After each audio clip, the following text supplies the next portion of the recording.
Logical discrepancy নিয়ে BJP মুখপাত্র দেবজিৎ সরকার কি বলছেন দেখুন একবার।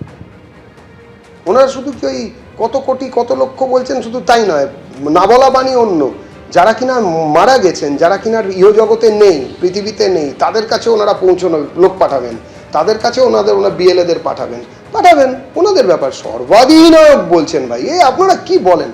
সর্বাধিনায়ক একটা আঞ্চলিক সর্বভারতীয় দলের সর্বাধিনায়ক। এসআইআর এ পশ্চিমবঙ্গে অযথা তাড়াহুড়ো করা হয়েছে, মত অমর্ত্য সেনের। এসআইআর এর মতো প্রক্রিয়া সময় নিয়ে করা উচিত। পশ্চিমবঙ্গের ক্ষেত্রে তাড়াহুড়ো করা হয়েছে, নথি জমা দেওয়ার জন্য পর্যাপ্ত সময় দেওয়া হয়নি, মানুষের ভোটাধিকার কেড়ে দেওয়ার চেষ্টা হয়েছে। সংবাদ সংস্থা পিটিআইকে দেওয়া সাক্ষাৎকারে বার্তা অমর্ত্য সেনের। পশ্চিমবঙ্গের আসন্ন বিধানসভা ভোটে এর প্রভাব পড়তে পারে, গণতান্ত্রিক ব্যবস্থায় অংশগ্রহণের প্রক্রিয়া ব্যাহত হতে পারে। ভোটার এবং ভারতীয় গণতন্ত্রের জন্য এটা ঠিক নয়।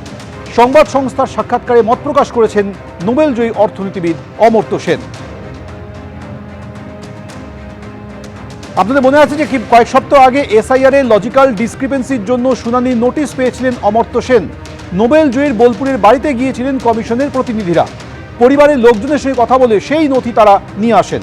আর এবার এসআইআর নিয়ে মত প্রকাশ করলেন অমর্ত্য সেন। তিনি বলছেন অযথা তাড়াহুড়ো করা হয়েছে।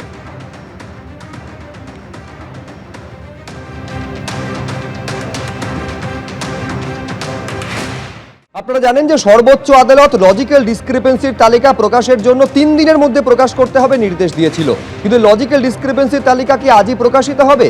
এ নিয়ে এখনো পর্যন্ত ধোঁয়াশা রয়েছে। তার কারণ গতকাল রাত পর্যন্ত দিল্লি থেকে এই তালিকা এই রাজ্যে এখনো পর্যন্ত এসে পৌঁছয়নি। ফলে এই তালিকা আজকে প্রকাশিত হবে কিনা তা এখনো পর্যন্ত স্পষ্ট নয়। আদালতের নির্দেশে এই যে তালিকা গ্রাম পঞ্চায়েত ও ব্লক অফিসে টাঙানো হবে, পুরসভাগুলির ক্ষেত্রে ওয়ার্ড অফিসে টাঙানো হবে তালিকা।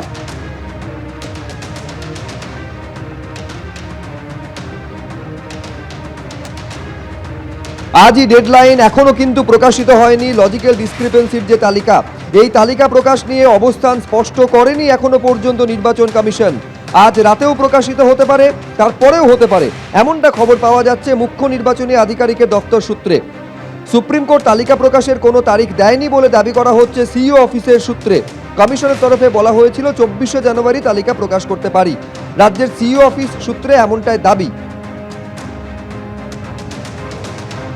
রুমা পাল আমাদের প্রতিনিধি আরো বিস্তারিত এই নিয়ে বলতে পারবেন। রুমা, তাহলে যে তালিকা প্রকাশ করার কথা একেবারে সর্বোচ্চ আদালত বলেছিল যে 1,36,00,000 যে লজিক্যাল ডিসক্রিপেন্সি, এটাই তো সব থেকে বড় প্রশ্ন। সেই তালিকা তাহলে কবে প্রকাশিত হবে? আজ কি হতে পারে? দেখো, নির্বাচন কমিশন সেই প্রচেষ্টাই করছে যাতে খুব দ্রুত এই তালিকা প্রকাশ করা যায়, তবে এখনো পর্যন্ত সেই তালিকা প্রকাশ করা যায়নি।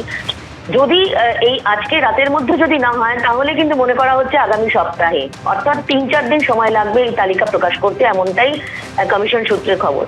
তবে যেহেতু একেবারে সুপ্রিম কোর্টের নির্দেশ রয়েছে এবং নির্বাচন কমিশনও বলেছিল যে আজকের মধ্যে সেই তালিকা প্রকাশ করতে হবে, কিন্তু তালিকা প্রকাশ করার ক্ষেত্রেও বেশ কিছুটা যেটা বলা যেতে পারে যে একদম দিল্লি থেকে যেটা সেই নথি আসবে, অর্থাৎ সফটওয়্যারের মাধ্যমে যে বিষয়টা করা হবে, সেই সমস্ত করতেই কিন্তু একটু সময় লাগছে।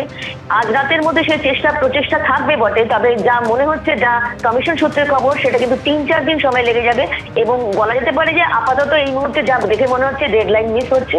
তবে এটা ঠিক যে আগামী সপ্তাহের মধ্যে এই যে লিস্ট জানিয়ে দেওয়া হবে। কমিশন যদিও চেষ্টা করছে, কমিশন বারবারই বলেছে যে আজ রাতের মধ্যেও তারা চেষ্টা করবেন, কিন্তু তা যদি না হয় 3 থেকে 4 দিন সময় লাগবে এই লিস্ট জানাতে।